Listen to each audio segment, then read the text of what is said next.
Bom, pessoal, então a gente estava vendo, né, que as agências operadoras elas trabalham justamente nessa intermediação do sistema turístico, nessa conexão entre demanda de um lado e oferta de outro, né? Então, a gente tem diferentes arranjos dessas possibilidades, né, diferentes canais de distribuição do turismo, como coloca aqui o Goldner, né? Assim como eu tenho para o turismo, eu tenho para outras atividades econômicas, né? É fácil da gente pensar isso, a gente pensa no varejo em relação ao supermercado ou outros diferentes tipos de arranjo, né? E eu acho que é sempre bom a gente refletir e fazer essa relação com outros setores para procurar entender melhor o que acontece no turismo.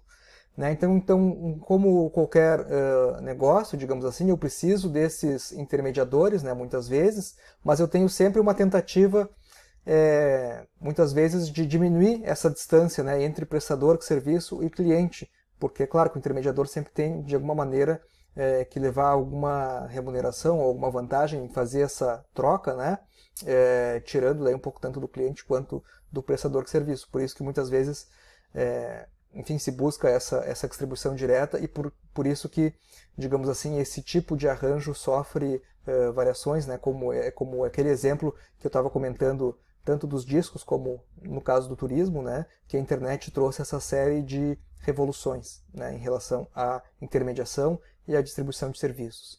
Então aqui o Goldner vai nos colocar alguns tipos, né, de arranjo que existem, né, e aí, então, por exemplo, né, eu tenho um canal direto via telefone, ou eu fazer um escritório de fornecedores, eu posso ter uma agência de viagens varejista, ou seja, uma agência que vai vender produtos direto para o consumidor final, né?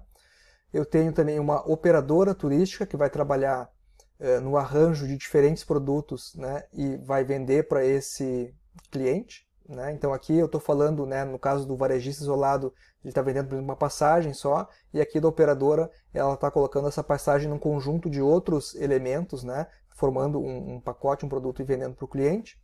Eu tenho agências que são especializadas em alguns nichos de mercado, enfim, né, como por exemplo as agências corporativas, que trabalham com clientes como negócio sempre.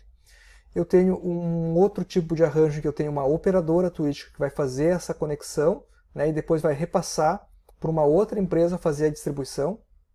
É o caso, por exemplo, de uma operadora que trabalha numa capital como São Paulo, faz toda a organização e depois tem uma agência varejista que vai fazer essa distribuição no interior, né? Ou então o caso, por exemplo, de uma operadora que faz todo esse arranjo em um outro país, como na Europa ou nos Estados Unidos, e vai ter um representante comercial no Brasil para fazer essa distribuição, né?